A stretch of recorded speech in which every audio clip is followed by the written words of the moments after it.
Hey, what's up, y'all? Today I want to talk about Say Her Name.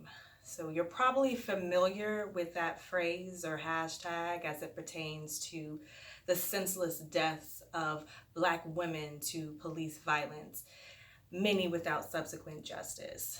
It has been 150 days since Breonna Taylor was fatally shot by Louisville Metro Police Department officers Jonathan Mattingly, Brett Hankerson, and Miles Cosgrove in her own home while she slept.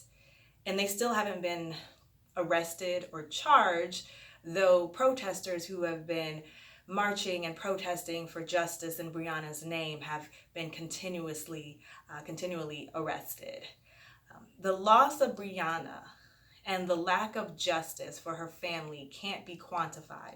But I want you to just take a second and put in perspective the last time you had to wait 150 days or about 5 months for something, let alone while simultaneously mourning the loss of a loved one. It was reported that one of the officers actually shot in blindly through a window that was covered with blinds and curtains. If that kind of disregard for human life sounds familiar, Tatiana Jefferson was 28 years old when she was murdered by police last October in the early morning while she was taking care of her 8-year-old nephew. She was fatally shot through her window, and this was in Fort Worth, Texas. So her 8-year-old nephew was there with her, saw her get murdered, and had to then look on her dead body.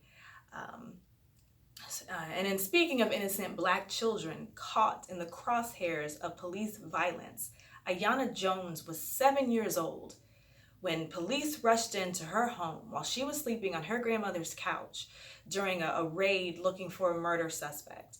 And they ended up shooting and killing her. The officer was cleared of all charges due to 2 mistrials, of which the jury claimed race did not play a factor in their verdict, although 7 voted not guilty and only 5 voted guilty on charges of involuntary manslaughter and reckless endangerment with a gun. I don't know how you don't see that when her life was lost. But I'm reminded of the closing remarks from the film A Time to Kill, where Matthew McConaughey's character, who's a lawyer, presents this gruesome scenario of a little girl who is kidnapped, brutally assaulted, raped, and left for dead. And he then asks the jury to imagine that the little girl is white. And you can see this sheer guilt cross the juror's face as they realize that somehow the violence would only be deemed worthy of justice if the victim had been white.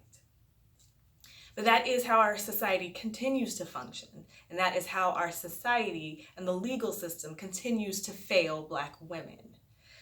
So I'm a proponent of defunding the police. I will never fully trust or support an organization that's origin is based in catching slaves.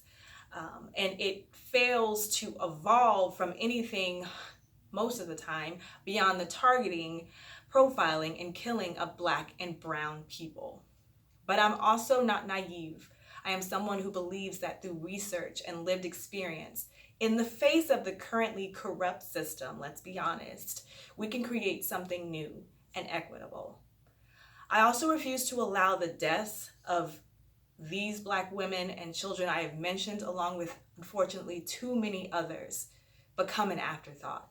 So you will continue to hear me speak and protest for justice for them and speak on them. And I encourage you to do the same. I encourage you to say her name because Black Lives Matter. Take care. Peace.